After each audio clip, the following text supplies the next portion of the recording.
गणितोत्सव या उपक्रमाअंतर्गत एक शैक्षणिक साधन आपणा सर्वांसमोर सादर करीत आहे।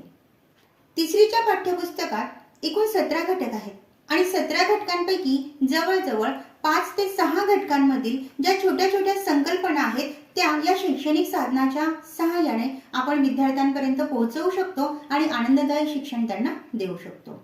पहिला घटक आहे इंट्रोडक्शन टू जिओमेट्रिकल फिगर। तर जेव्हा आपल्याला वेगवेगळे शेप शिकवायचे असतात तेव्हा त्या शेप मध्ये कॉर्नर्स आणि एजेस या दोन्ही गोष्टींची संकल्पना अगोदर विद्यार्थ्यांची क्लिअर झाली पाहिजे। हे खिळे या ठिकाणी दाखवण्यात आलेले आहेत। या खिळ्यांचा आपण कॉर्नर म्हणून उपयोग करणार आहोत आणि हा जो लाल धागा आहे या धाग्याने आपण एजेस दाखवणार आहोत। This is triangle, this is rectangle. त्यानंतर अभ्यासक्रमातील पुढचा घटक आहे नंबर वर्क।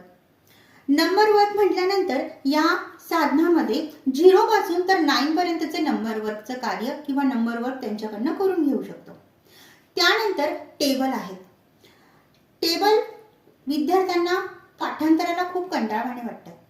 मग अशा वेळेला टेबल जर वेगळ्या पद्धतीने त्यांच्याकडनं म्हणून घेतले तर हे नक्कीच प्रभावी ठरेल आणि मुले हे आनंदाने करतील। टेबल म्हणता म्हणता त्याला आपण युनिट आणि टेन्स ही संकल्पना सुद्धा क्लिअर करू शकतो। आता हे जे काही शैक्षणिक साधन आहे हा टेबल बोलायचा आहे। या टेबलामधून जी 1 अंकी संख्या आहे तोपर्यंत धागा गुंडाळायचा आहे। त्यानंतर जेव्हा 2 अंकी संख्या सुरू होते त्यातील युनिटची संख्या फक्त विद्यार्थ्याला सांगायची आहे। समजा 2 1 जा 2, 2 2 जा 4, 2 3 जा 6, 2 4 जा 8, 2 5 जा 10। 10 मध्ये 0 हा युनिटच्या ठिकाणी येतो म्हणून आपल्याला शेप पॅटर्न तयार करताना फक्त युनिटची संख्या घ्यायची। 2 6 जा 12, 2 7 जा 14, 2 8 जा 16, 2 9 जा 18, 2 10 जा 20। दिस इज पेंटागॉन शेप। हा एक शेप म्हणून पण आपण विद्यार्थ्यांना शिकवू शकतो। नेक्स्ट 3 1 जा 3, 3 2 जा 6, 3 3 जा 9, 3 4 जा 12 म्हणजे 2 युनिटला आला। 3 5 जा 15, 5 युनिटला आला। 3 6 जा 18, 8 युनिटला आला।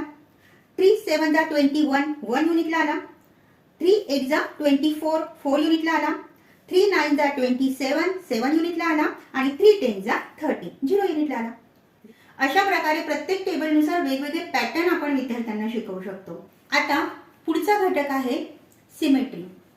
आता सिमेट्रिकल म्हणजे आकृती कोणतीही असू द्या तिचे 2 समान भाग तयार झाले पाहिजेत। मग आपण या साधनाच्या सहाय्याने सिमेट्रिकल आणि नॉन सिमेट्रिकल ह्या दोघही कन्सेप्ट विद्यार्थ्यांना समजावून सांगू शकतो।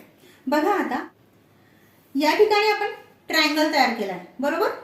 या ट्रायंगलच्या मधोमध अगदी मधोमध जर अशी रेष घेतली तेव्हा हा जो शेप आहे तो होतो सिमेट्रिकल। समजा आपण रेक्टँगल घेतला, रेक्टँगलच्या अगदी मधोमध जर आपण अशी रेष टाकली तर हा झाला सिमेट्रिकल, हा झाला नॉन सिमेट्रिकल,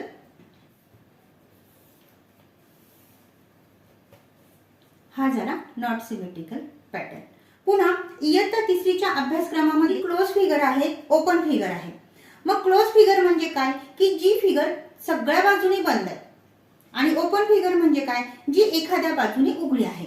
मग आता ही झाली क्लोज फिगर, ही झाली क्लोज फिगर। त्यानंतर मग आता ही झाली ओपन फिगर। आपण अजून वेगळी फिगर तयार करू शकतो। ही झाली ओपन फिगर, त्यानंतर ही झाली ओपन फिगर। म्हणजे अनेक प्रकारच्या आकृत्या दाखवून त्यांना क्लोज फिगर आणि ओपन फिगर ही कन्सेप्ट सुद्धा आपण विद्यार्थ्यांची क्लिअर करू शकतो। त्यानंतर ह्या भागाचा वापर झाल्यानंतर मागचा जो काही भाग आहे त्यावर सुद्धा आपण एक शैक्षणिक साधन तयार केलेलं आहे। घड्याळ ही सगळ्यांना माहिती आहे।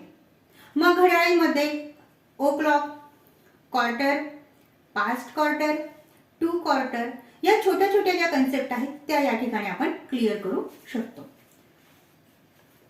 त्याचप्रमाणे ह्याच घड्याळीच्या सहाय्याने आपण त्यांना फुल, हाफ आणि क्वार्टर याही संकल्पना सांगू शकतो।